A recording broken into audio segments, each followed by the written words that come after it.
शांति। आज 18 जुलाई 2021 है और आज के बाबा के अव्यक्त रूप से चले हुए मधुर महावाक्यों को स्पष्ट करेंगी आदरणीय आशा दीदी। ओम शांति दीदी। ओम शांति। मुरली की रिवाइज कोर्स की डेट है 16 फरवरी 1988। मुरली का हेडलाइन है सदा उत्साह में रहकर उत्सव मनाओ। तो बाबा ने कहा, बाप अपनी विश्व की श्रेष्ठ रचना व श्रेष्ठ आदि रत्नों से अति स्नेही और समीप बच्चों से मिलन मनाने आए हैं। विश्वेश्वर बाप के बच्चे तो विश्व की सर्व आत्माएं हैं, लेकिन ब्राह्मण आत्माएं अति स्नेही समीप की आत्माएं हैं, क्योंकि ब्राह्मण आत्माएं आदि रचना है। बाबा कह रहे विश्वेश्वर है, सृष्टि के बीज रूप है, रचयिता है, परम पिता है और उनकी समस्त आत्माएं संतान है। लेकिन बाबा ने कहा मैं मिलने किससे आया हूँ? मिलने उनसे आया हूँ जो आदि रचना है। यानी वे बच्चे जो कि शिव बाबा को पहचानते हैं, ब्रह्मा बाप को पहचानते हैं और पहचान करके उनके नक्शे कदम पर चलते हैं। तो ऐसे बच्चों से ही पिता को मिल करके खुशी होती है। पिता की वंदना तो सारा संसार कर रहा है, लेकिन जो मिलन का अनुभव है, उस संबंध की अनुभूति से स्नेह का अनुभव है, वो केवल आदि रचना बच्चों का है। बच्चे बाप का जन्मदिन मनाने के लिए उमंग उत्साह से खुशी में नाच रहे हैं, लेकिन बाप दादा बच्चों के इस ब्राह्मण जीवन को देख स्नेह और सहयोग में बाप के साथ साथ हर कार्य में हिम्मत से आगे बढ़ते हुए देख हर्षित हो रहे हैं। तो बाप दादा का बर्थडे मनाते हो और बाप बच्चों का बर्थडे मनाते हैं। तो सभी को बाप दादा, जगत अम्बा और सर्व आपके साथी एडवांस पार्टी की विशेष श्रेष्ठ आत्माओं सहित आपके अलौकिक ब्राह्मण जन्म की स्नेह से सुनहरी पुष्पों की वर्षा सहित मुबारक हो, मुबारक हो। तो बाबा ने कहा, आप सभी के दिल में भी बाप के बिंदु रूप की स्मृति सदा रहती है, तो आप भी बिंदु और बाप भी बिंदु। तो आज के दिन भारत में हर एक भक्त आत्मा के अंदर विशेष बिंदु रूप का महत्व रहता है। ये मुरली शिवरात्रि के उपलक्ष्य में चली हुई है और बाबा कहते हैं कोई भी उत्सव होता है, उमंग उत्साह बढ़ाता है, ये स्पेशल ओकेजन हो जाता है। तो इसमें बाबा कह रहे हैं कि आज के दिन का महत्व किस चीज़ का है। वो बाबा ने कहा बिंदु, बिंदु जो कि शिव बाबा का प्रतीक है। शिव शब्द का अर्थ भी बिंदु है। तो बाबा कहते हैं आज के दिन सारे भक्तों के दिल में बिंदु का महत्व समाया हुआ है। अवतरण दिवस अर्थात अपनी आदि रचना से फिर से मिलना। आप सोचेंगे हमें बाप मिला और बाप कहते हैं हमें बच्चे मिले। आज के दिन का विशेष स्लोगन दे रहे हैं। तो बाबा ने कहा, आज के दिन को उत्सव का दिन कहा जाता है। उत्सव के दिन का यही स्लोगन याद रखना कि ब्राह्मण जीवन की हर घड़ी उत्सव की घड़ी है। ब्राह्मण जीवन अर्थात सदा उत्साह मनाना, सदा उत्साह में रहना और सदा हर कर्म में आत्मा को उत्साह दिलाना। तो उत्सव मनाना है, उत्साह में रहना है और उत्साह दिलाना है। जहाँ उत्साह होता है वहाँ कभी भी किसी भी प्रकार का विघ्न उत्साह वाली आत्मा को उत्साह से हटा नहीं सकता। तो जैसे अल्पकाल के उत्साह में सब बातें भूल जाती हैं, कोई उत्सव मनाते हैं तो उस समय के लिए खुशी के सिवाय और कुछ याद नहीं रहता। तो फिर बाबा ने कहा कि उत्साह में क्या करते हैं, नाचना। ये जो है फेस्टिविटीज़ जिसको हम कहते हैं ना, तो कोई भी उत्सव होता है तो उसमें एक मन में नई प्रकार की खुशी, उमंग भरा हुआ होता है, जो हम एक दूसरे के साथ एक्सचेंज करते हैं, एक दूसरे को ग्रीट करते हैं, एक दूसरे को गिफ्ट्स देते हैं, एक दूसरे की को शुभकामनाएं देते हैं। तो शिवरात्रि का ये जो उत्सव है, बाबा कहते इस उमंग उत्साह से तुम बच्चे मना रहे हो। तो उत्सव में क्या करते हैं? नाचना, गाना, खेल देखना और खाना, यही होता है। तो ब्राह्मण जीवन के उत्सव में सारा दिन क्या करते हो? सेवा भी करते हो तो खेल समझ के करते हो या बोझ लगता है?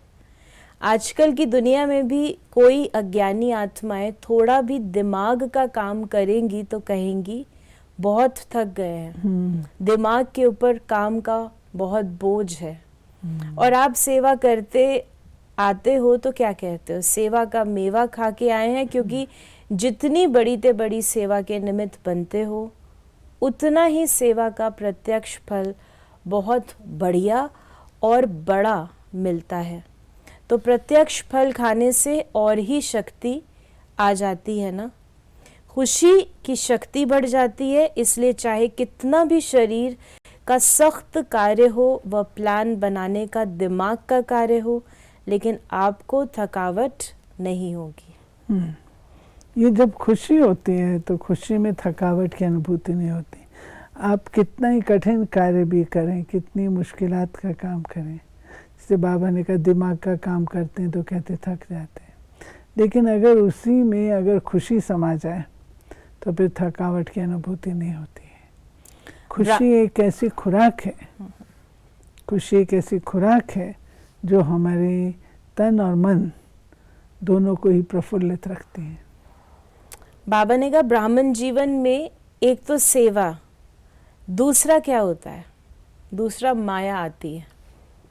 माया का सुनकर हंसते हो क्योंकि समझते हो कि माया को हमारे से ज्यादा प्यार है।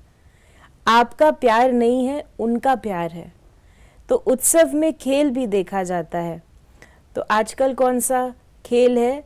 तो बाबा ने कहा मिकी माउस का खेल बहुत करते हैं।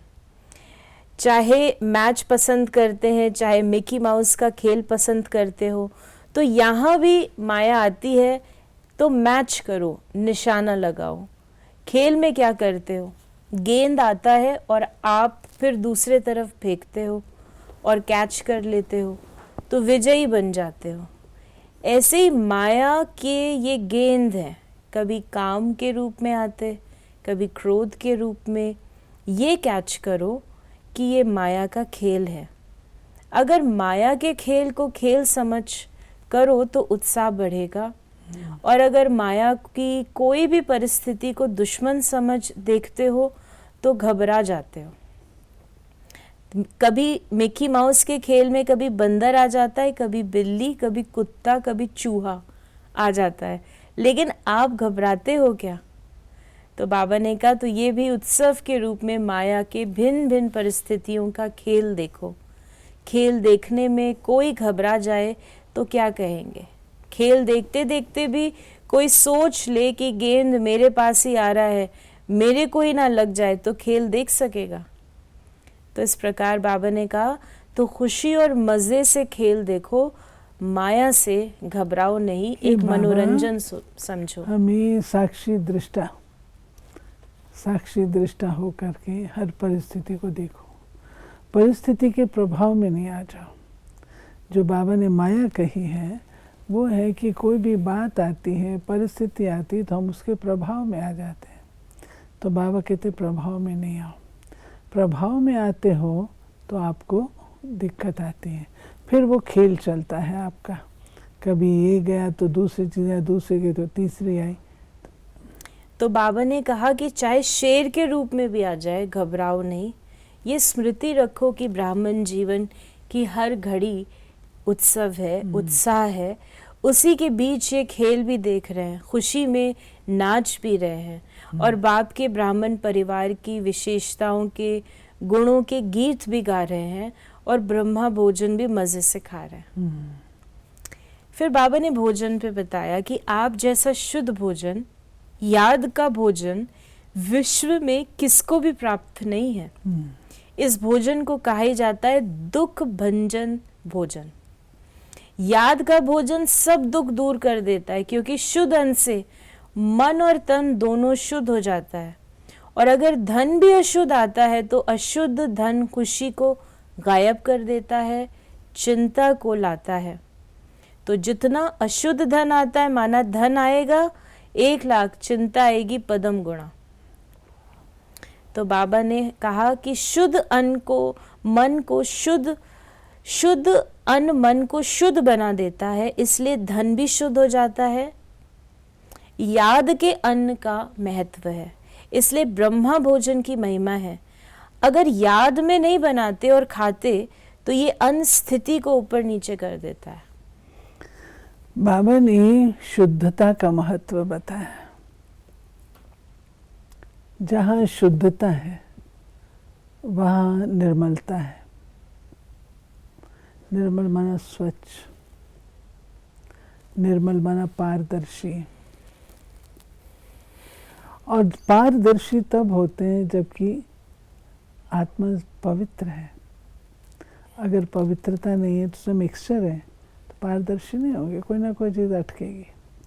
तो बाबा ने ये बात कही है कि जैसे धन की अशुद्धता है, अगर धन अशुद्ध है होगा वो 2 पैसा, उसके लिए कितनी बुद्धि चलानी पड़ेगी।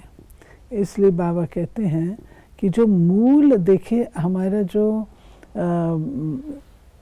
पहला सोमान बाबा जो हमको देते हैं, सोमान कहो या हमारी नेचर की पहचान कराते हैं, तो बाबा क्या कहते हैं? मैं एक अति शुद्ध, अति पवित्र आत्मा हूँ। हम योग में बैठते हैं तो शुरुआत किससे है? शुद्धता से, पवित्रता से। तो बाबा कहते हैं उसको जब ध्यान पर रखते हैं तो फिर जो है माया नहीं आएगी।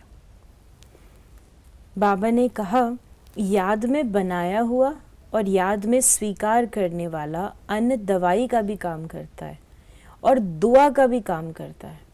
याद का अन्न कभी नुकसान नहीं कर सकता, इसलिए हर घड़ी उत्सव मनाओ। माया किस भी रूप में आए, अच्छा मुंह के रूप में आती है तो समझो बंदर का खेल दिखाने आई है। खेल को साक्षी होकर देखो, स्वयं माया के चक्र में ना आ जाओ। चक्र में आते हो तो घबराते हैं। आजकल जो बाबा ने कहा छोटे छोटे बच्चों को ऐसे मनोरंजन के खेल कराते हैं, ऊंचा चढ़ाएंगे, नीचे भी लाएंगे, तो ये मनोरंजन का खेल है। कोई भी रूप में आए, ये मिकी माउस का खेल देखो, जो आता है वो जाता भी है। आप माया के साथ श्रेष्ठ स्थिति से चले ना जाओ, माया को आने दो। आप उनके साथ क्यों जाते हो? खेल में होता ही ऐसे, कुछ आएगा, कुछ जाएगा, कुछ बदलेगा। अगर सीन बदली ना हो तो खेल अच्छा ही नहीं लगेगा। माया भी किसी भी रूप में आए, जो भी सीन आती है वो बदलनी ज़रूर है। तो सीन बदलती रहे, लेकिन आपकी श्रेष्ठ स्थिति नहीं बदले। बाबा ने जो थोड़ी देर पहले भी कहा खेल होता है, तो खेल होता है तो उसको साक्षी होकर देखा जाता है ना। अगर व्यक्ति सोचे कि अरे ये गेंद आ रही है मेरे ऊपर ना आ जाए, जैसे बाबा ने कहा, तो आप खेल को एंजॉय नहीं करेंगे। खेल को एंजॉय तब करते हैं जब आप अलग सीट पे बैठे हैं और खेल चल रहा है, उसको आप देख रहे हैं। तो बाबा ने कहा आगे के लिए और स्व की स्थिति को मजबूत बनाने की शिक्षा ले आगे बढ़ो। तो शिवरात्रि का उत्सव अर्थात उत्साह दिलाने वाला उत्सव सिर्फ आज का दिन नहीं है, लेकिन सदा ही आपके लिए उत्सव है और उत्साह साथ है। इस स्लोगन को सदा याद रखना और अनुभव करते रहना। उसकी विधि सिर्फ 2 शब्दों की है, सदा साक्षी और होकर देखना और बाप के साथी बन करके रहना। तो बाबा ने कहा बाप के साथी सदा रहेंगे, तो जहाँ बाप है तो साक्षी होकर देखने में से सहज ही माया जीत बन अनेक जन्मों के लिए जगत जीत बन जाएंगे। फिर आज बाबा ने कहा बाबा को जो सच्ची दिल से दिल का समाचार बाप के आगे रखते हैं तो सच्ची दिल पर बाप सदा राजी है। इसलिए दिल के समाचार में जो भी छोटी छोटी बातें आती भी हैं तो वह बाप की विशेष याद के वरदान से समाप्त हो ही जाएंगी। बाप दादा बच्चों को निर्विघ्न बनने के उमंग और सेवा में बाप को प्रत्यक्ष करने के उमंग को देख हर्षित होते हैं। आज का वरदान है, किसी की कमी कमजोरी को न देख अपने गुण व शक्तियों का सहयोग देने वाले मास्टर दाता भव। मास्टर दाता वो है जो सदा इसी रूहानी भावना में रहते कि सर्व रूहें हमारे समान वर्षे के अधिकारी बन जाएं। किसी की भी कमी कमजोरी को न देख वे अपने धारण किए हुए गुणों का शक्तियों का सहयोग देते हैं। ये ऐसा है ही इस भावना के बजाय मैं इसको भी बाप समान बनाऊं, ये शुभ भावना हो। साथ साथ यही श्रेष्ठ कामना हो कि सर्व आत्माएं कंगाल दुखी अशांत से सदा शांत सुख रूप मालामाल बन जाएं, तब कहेंगे मास्टर दाता। और स्लोगन है, मनसा वाचा कर्मणा, सेवा करने वाले ही निरंतर सेवाधारी हैं। उनके हर श्वास में सेवा समाई हुई है।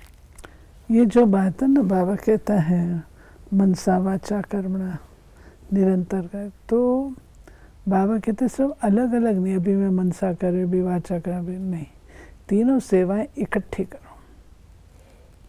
तो ये थे बाबा के आज के महावाक्यों का स्पष्टीकरण। यदि आपके मन में कोई सवाल है तो आप उसे व्हाट्सएप करें या SMS करें 8826599309 पर, और हम आपके प्रश्नों का उत्तर प्रश्नोत्तरी कार्यक्रम में देने का प्रयास अवश्य करेंगे। ओम शांति।